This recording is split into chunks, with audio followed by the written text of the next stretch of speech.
So today we're going to talk about the legislature.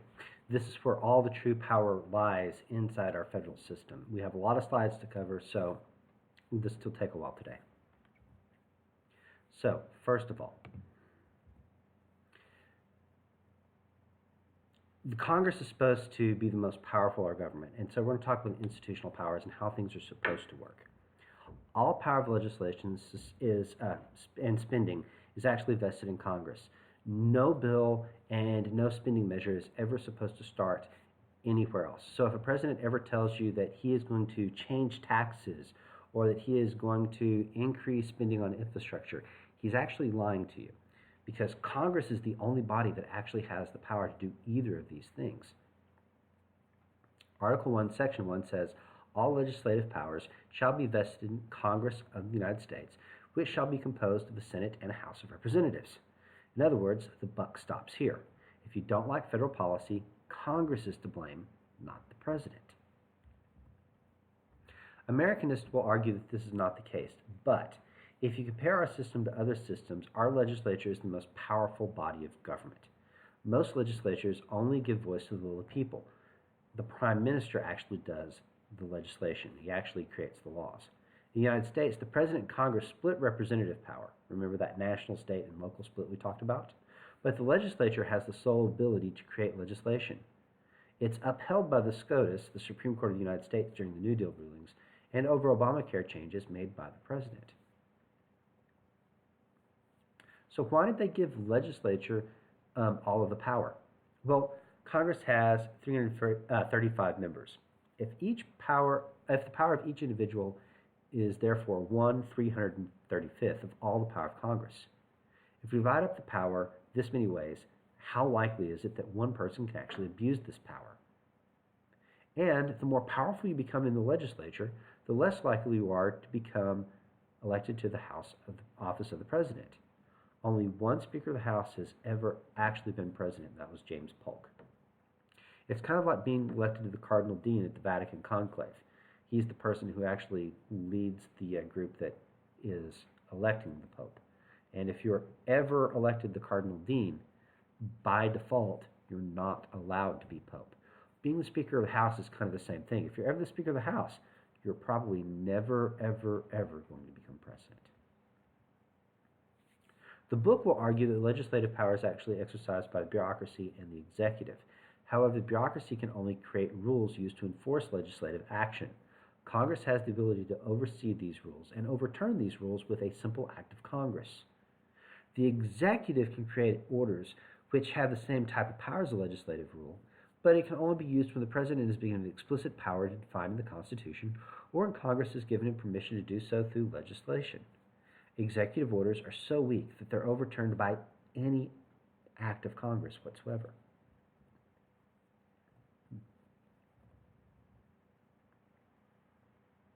So, powers given explicitly to Congress by Article 1, Section 8 of the Constitution are called the enumerated powers. These powers are, making sure I didn't skip one. The Congress shall have the power to lay and collect taxes, duties, imposts, and excises, to pay the debts, and provide for the common defense and general welfare of the United States. But all duties, imposts, and exercises shall be uniform throughout the United States. Note, while we blame presidents for the budget, Congress is the body that's supposed to set taxes and to balance our budgets. When we fail to do this responsibly, the responsibility actually rests with not with the president, but with the party that actually controls the legislature. And we can see this. So when we talk about borrowing money on the credit of the United States, yes, Congress, not the president, is responsible for the national debt. Most people will look at national debt and say, oh, Obama was horrible at this. But actually, if you look at this chart, you'll notice that the amount of, move it over so you guys can actually see it. You'll notice that the amount of debt that we actually had under Obama was much less than the amount of debt that we actually had increased underneath President Bush. Clinton actually had a reduction for a little bit in his amount of the deficit. Bush and Reagan, we see a huge increase as well. Carter, not so much either. And so this is what this looks like over the course of the years. Actually, who is in control of Congress makes more of a difference. With Republicans being in control, being a little bit better than the Democrats being in control, but usually having a split Congress makes the most difference. To regulate commerce with foreign nations and among the several states with the Indian tribes. This is where Congress gets most of its power to act when combined with the necessary and proper clause. Congress can regulate product safety. For example, when Bluebell was brought up on charges for spreading listeria. Congress can desegregate businesses. Congress can also impose tariffs and import restrictions on foreign products. So our steel tariffs and our aluminum tariffs didn't actually come from President Trump. They actually came from Speaker Ryan in the Congress. To establish a uniform rule of naturalization and a uniform laws on the subject of bankruptcies throughout the United States.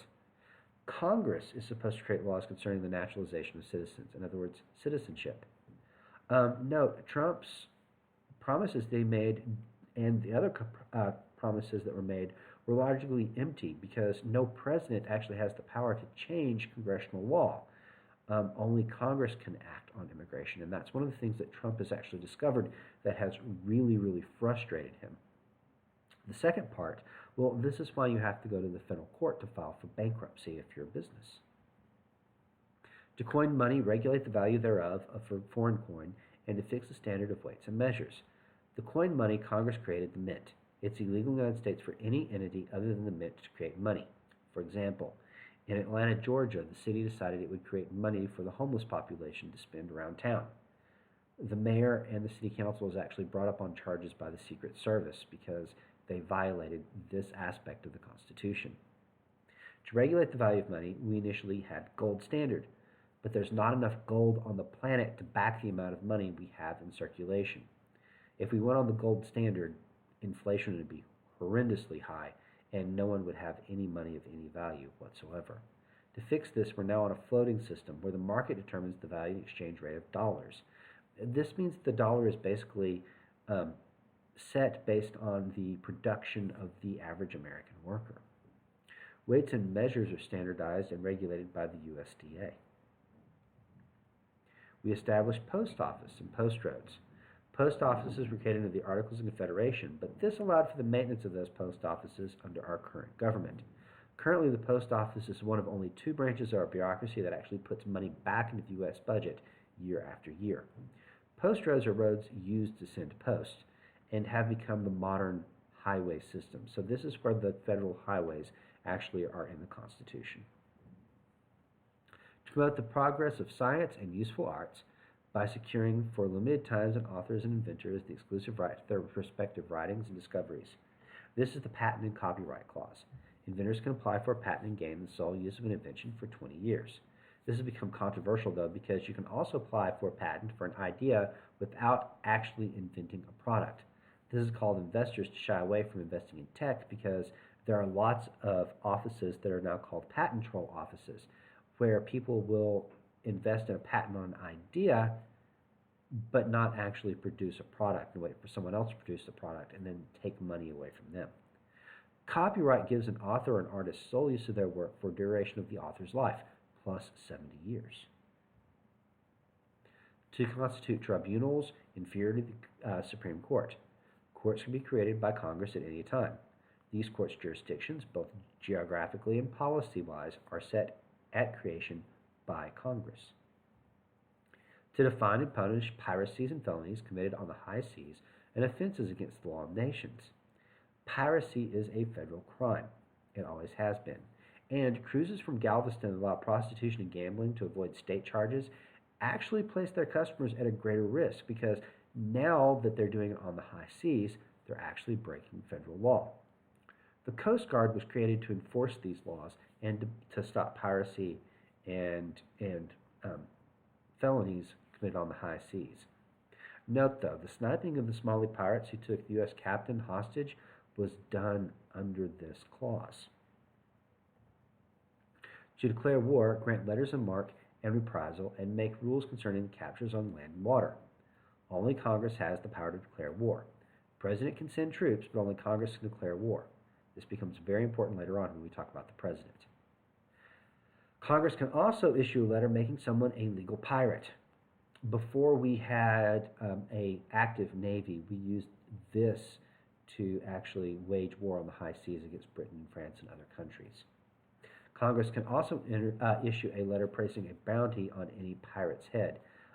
This is actually what we did for Osama bin Laden. Was we placed a bounty on his head as a pirate. Congress can also make rules about goods that are captured by our armed forces. To raise and support armies, but no appropriation of money that shall be used for longer than 2 years. Most people don't realize this, but the U.S. Army actually has 8 armies. An army is a structure of command with its own internal organization. The 1st through 6th are responsible primarily for defense. The 7th defends interests in Europe. The 8th defends interests in the Pacific. The 9th defends interests in Africa. The last part of this clause is why we redo the budget every year. To provide and maintain a navy. This is self-explanatory, though we didn't get around to it until just before the War of 1812. Note, there's no constitutional mandate for an Air Force, and there's actually been talk amongst the Republicans in Congress of getting rid of the Air Force and incorporating it back into the Army. So what about the Marines? Well, the Marines are considered to be part of the Navy. To make rules for the government and regulation of land and naval forces. All the rules and regulations that the Army and Navy must follow, including the path that an officer is to be promoted on, is created by Congress. Interesting fact. To be enlisted longer than 20 years, you actually have to have a warrant allowing for you to continue service beyond this time period. This is what we call a warrant officer in the Army and Air Force, and what we call a petty officer in the Navy. Illegal and legal aliens must serve in the Army if called up in a draft, and illegal aliens who volunteer and serve one full tour of duty qualify for citizenship. To provide the calling forth of the militia and to execute the laws of the Union, suppress insurrections, and repel invasions. Congress can call up the state militias for service to enforce laws or to help defend the country. So what is a militia? A militia is not a group of people who go out and shoot their guns on the weekend. A militia is defined very, very strictly in this instance as being the National Guard or the State Guard for the state of Texas. Outside of wartime service, the most common type of service is during national disasters and riots. And for everything else Congress wants to do, to make all laws which shall be necessary and proper for the carrying into execution of foreign powers and all other powers vested in the Constitution of the government of the United States or any department or officer hereof. We call this last clause the Elastic Clause. It was upheld by McCulloch versus Maryland in 1819. It said, yes, the government, even though it's not listed directly in the Constitution, can create a national bank because it's necessary and proper for regulating interstate commerce. And no, Maryland, you can't tax it. Why has legislative power decreased? Well, it's a time issue. As you make laws, you have less laws to make. So the need for legislative action actually decreases over time. What are these powers that Congress has? Well, representation, the ability to voice the concerns of your constituency from the office. It also has the power of oversight, the ability to monitor the bureaucracy and determine whether what has been done is what was intended by Congress or in the best interest of the American public, and also service, the ability to perform favors for voters in your district. All right, so how does representation occur? One of the given ideas in political science is that members of Congress represent people from a district. But what do we mean by representation and who we represent? Well, delegates represent the wants of their districts, regardless of whether or not it's what they need. Trustees represent the needs of the districts, regardless of whether or not it's what you want. And a politico represents both depending on whether the district cares about the issue and the circumstances in Washington at a time. Okay, so what does this mean? Sometimes a decision has to be made where people disagree. We need to get a compromise, and this does not happen where we actually see what happens. Political scientists have to guess what type of representation occurs. The truth is, it's much more complicated. Everyone is a politico, and you don't really know what happens unless you're in the room where it happens, which brings us to our example.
And so a congressman can represent everyone from his party in the district. But how do you know who is represented? Donations and bank account balances don't tell the whole story, but they do give some strong hints. And it's one of the reasons why everyone needs to be able to look at the bank account balances of every candidate who runs for office. So how do we represent? Well, there are many ways that you can represent. You can create a law. You can make a speech from the floor of the Congress. You can vote on a bill. You can oversee specific parts of the bureaucracy. You can express an opinion on a Sunday morning talk show, or go to a fundraiser for an organization or a charity. You can wear or display a symbol from that organization, or you can use goods and services from your home district to support organizations and ideas that you like. Then we have oversight. Congress has the ability to bring forward members of bureaucracy to make them testify and defend their actions before Congress and the American people. If the bureaucracy does something wrong, Congress will create a special committee to investigate that issue. Members of the bureaucracy are called in to give testimony, and if they refuse, they can be called in for contempt of Congress. Further, a refusal to cooperate or testify can result in the budget for your bureaucracy or organization being cut, or your organization being removed from federal law. But it's not just bureaucracy that gets overseen. Congress can call in private citizens or organizations to give testimony as well. At its worst, this can represent the McCarthy hearings, where members of Hollywood were brought in to testify about whether or not they were communist. Or the Candidate Emergence Project, which was a group of professors who decided to investigate what causes a person to want to run for office in the first place. And they were called in to testify before Congress because members of Congress wanted to know who was going to run against them in advance. At its best, it can be, for example, the steroids in baseball hearings that happened in 2005, or hearings to determine whether gas prices were being fixed by oil companies in 1996. Congress also does service. It's in the good and services business as well. So what kinds of things they give you? Well, they give tours to people who want to, for example, go to Washington from their home district and see the White House. They give organizations, schools, and groups flags that are flown above the Capitol. They also help with bureaucracy if you're ever having a problem with the bureaucracy as well. So how does a bill become law? Well, I used to have my kids memorize the Bill Becoming Law song, and really, if you want to know, that's the best place to start. But I want you to note the committee and the calendar on this list here. Let's talk about these. First, a bill must be written or sponsored by a member of the House or Senate. No one else can submit a bill. When the bill is submitted, then it is gone to a calendar. Now, before it goes calendar even, it goes to committees. Committees are where the work happens for the House. Once submitted, the House Rules Committee determines which committee the bill will be sent to for the consideration. There are three types of committees: a standing committee, permanent committees that do not dismiss with the session, whose membership does not change. Leadership of these committees is mostly given to the most senior member of the committee. You have select or special committees, committees that meet to discuss one specific issue and whose members disband when the issue is over. Leadership is usually given at the creation of the committee. And then you have joint committees that are composed of members of both the House and the Senate. Leadership is given at the creation of the committee and is usually given to a senator. The committee you serve on is assigned to you by your party leadership and is given to maximize your ability to be reelected. The Speaker of the House and Senate Majority Leaders assign which committee you are based on, where you are from, and where you need to do to be reelected. The Minority Leader does the same for the Minority Party. If you don't follow party leadership, they pull you from committee assignments as a punishment because it keeps you from performing representation and service for your district. The committee also has the authority to rewrite and amend any bill brought before it. So what are the standing committees? Well, in the House, you have the Agriculture, Appropriations, Armed Services, Budget, Education and Workforce, Energy and Commerce, Ethics, Financial Services, Foreign Affairs, Homeland Security, House Administration, Judiciary, Natural Resources, Oversight and Government Reform, Rules, Science, Space and Technology, Small Business, Transportation and Infrastructure, Veterans Affairs, and Ways and Means. The Senate doesn't need as many because it's more informal, and therefore it has fewer committees. It only has Agriculture, Nutrition and Forestry, Appropriations, Armed Services, Banking, Housing, and Urban Affairs, Budget, Commerce, Science, and Transportation, Energy and Natural Resources, Environment and Public Works, Finance, Foreign Relations, Health, Education, Labor, and Pensions, Homeland Security and Government Affairs, Judiciary, Rules, and Administration, Small Business and Entrepreneurship, Veterans Affairs. A lot of the good things that are done by one committee in the Senate would be done by several committees in the House.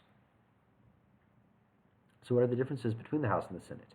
The House has so many members, 435, that it only works through its committees. So if you're not on a committee, you're left out of the business of Congress. The Senate is much more relaxed because it has fewer members, and subcommittees are nowhere near as important. Most work is done at the bar, over dinner, at the golf course, etc. Then we get to the calendar and the vote. Once the bill clears the committee, then it's placed on a calendar by the House Rules Committee again. The calendar is set by the House, set in the House by the Speaker of the House, and in the Senate by the Senate Majority Leader. The calendar tells you when and what order bills will be considered for a vote on the House or Senate floor. The further back on the calendar a bill it is, the less likely it is that your bill is going to be called up for a vote. Then we conduct debate. The Speaker and the Rules Committee can decide if they want to have debate on the bill at all, and if they do, whether it will be conducted by the Committee of the Whole or by the House of Representatives. Then the bill is moved on to the Senate, where we do the same thing again. Only this time it's the Majority Leader who determines where the bill goes and when it is voted on.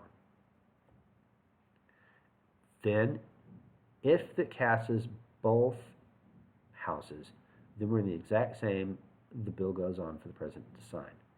If they're different, then we have what's called a conference committee, where the two houses must hammer out a compromise. Both the houses must then pass the compromise without any changes. Then it goes on to the President. But it could be vetoed.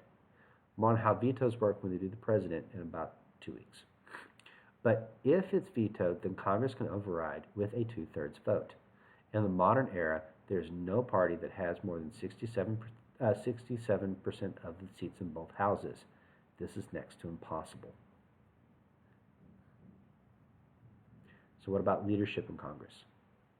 Leadership is divided into three major divisions for the House and the Senate, and they are the Speaker of the House / Senate President pro tempore, the Majority Minority Leader, the Majority and Minority Whips. The Speaker of the House. The Speaker is elected by the majority party of the House, of the President of the House of Representatives, and is presented for a general election in the House where the majority party votes for him en masse.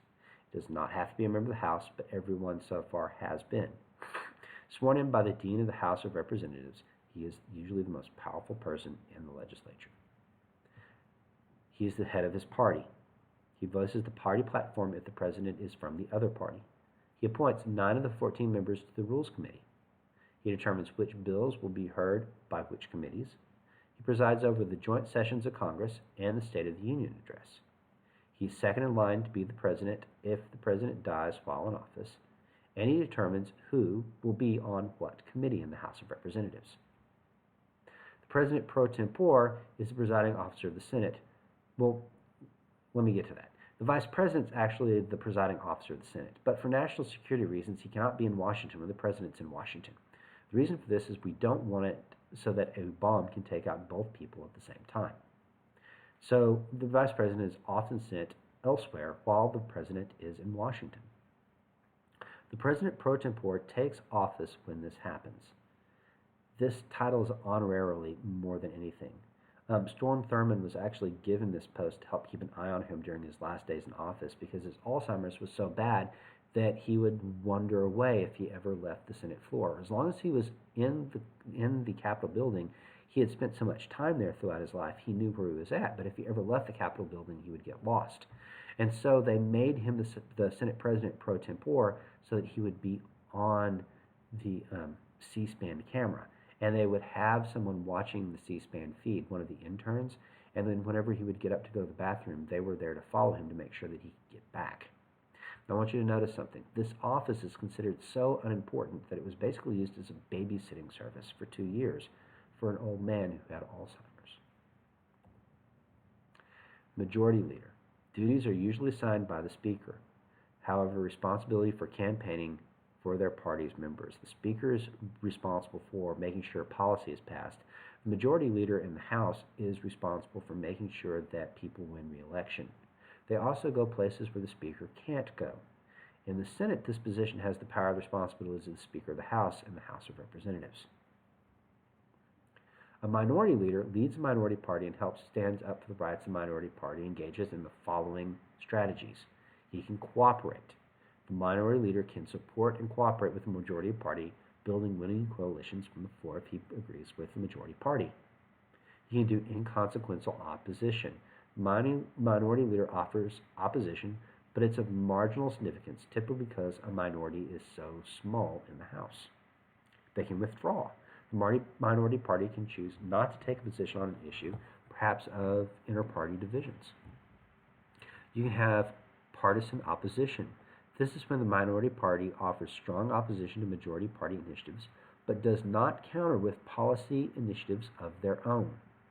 You can have constructive opposition, where the minority party offers initiatives of the majority party and offers its own proposals as substitutes. Or it can participate. The minority party has the position of having to consider the views and proposals of the president and to assess majority building role with its respective priorities. This last is usually only done when you are in the minority in the House, but you hold the office of the presidency. A whip. A whip is responsible for party discipline in the vote. Tom DeLay was considered to be one of the best in modern history. But here's the thing. Good whips are not liked at all because they use blackmail and other shady tactics are bread and butter of good party whips. So what are some differences between the Senate and the House? Well, the House is larger and therefore must be more organized. Most of the work is done in committees, debate is limited, and Robert's Rules of Order are used and followed very strictly. The Senate, on the other hand, is more informal and works more behind the scenes. The chamber is usually empty. Most people work informally, and this is why in the Senate you see more compromises actually taking place. Also in the Senate, you have the filibuster. In the House, rules prevent a person from speaking for long periods of time. In the Senate, one can talk as long as you want with some rules. The rules are you have to talk on the subject.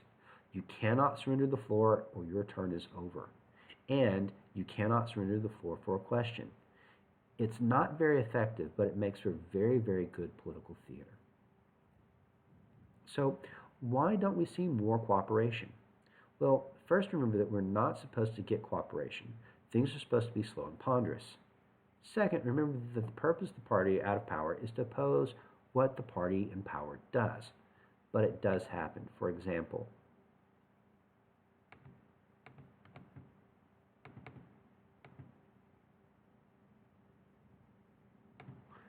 I want you guys to watch this.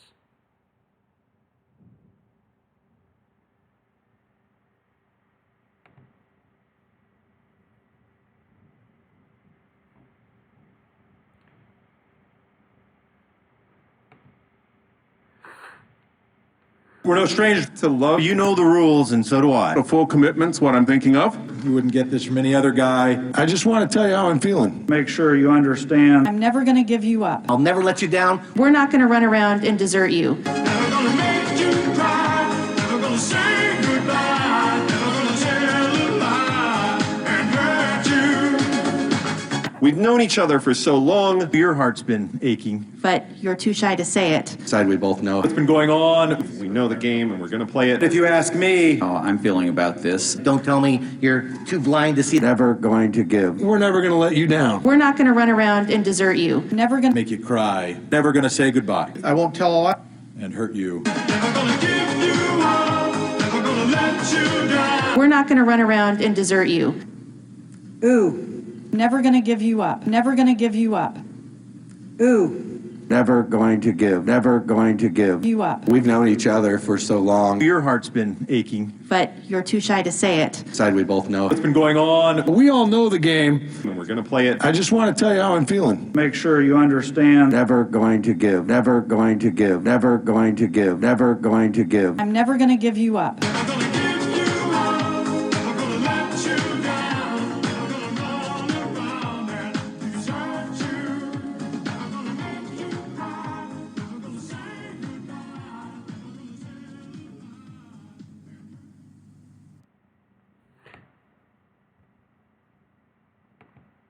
So what happened here was actually interesting.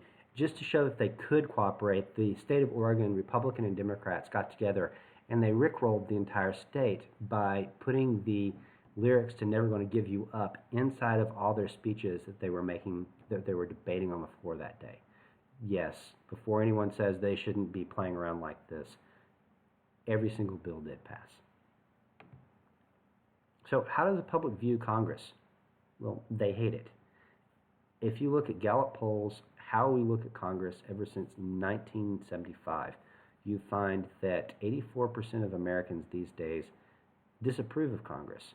There was a little bit of a spike of approval at 2001, but right now, only 13% of people actually like Congress. But here's the interesting thing. They do like their congressman. When you ask the question, do you approve of the way your representative from your Congress is handling your job, 54% usually agree, and only about 30 to 40% disagree. So how much do you make if you're going to be in Congress? Well, the truth is not that much if you consider the fact that they're running the entire country. Most House of Representative members and senators are making only $174,000 a year. Compare this to how much a president of a company or a member of a company's board makes. These are actually small figures. So if you don't make a lot of money, why would you become a member of the House at all? Well, you get perks, like the one we saw when we looked at the interest groups. And for the men, well, power has been said to be the ultimate aphrodisiac. This is one of the reasons why the abuse of this power has become a really strong political commentary right now in the Me Too movement. And a lot of people who were kicked out of office were congressmen, both Republicans and Democrats. But mostly Congress is just full of people who like to have power more than they like to have money. And that's really what being in Congress is all about.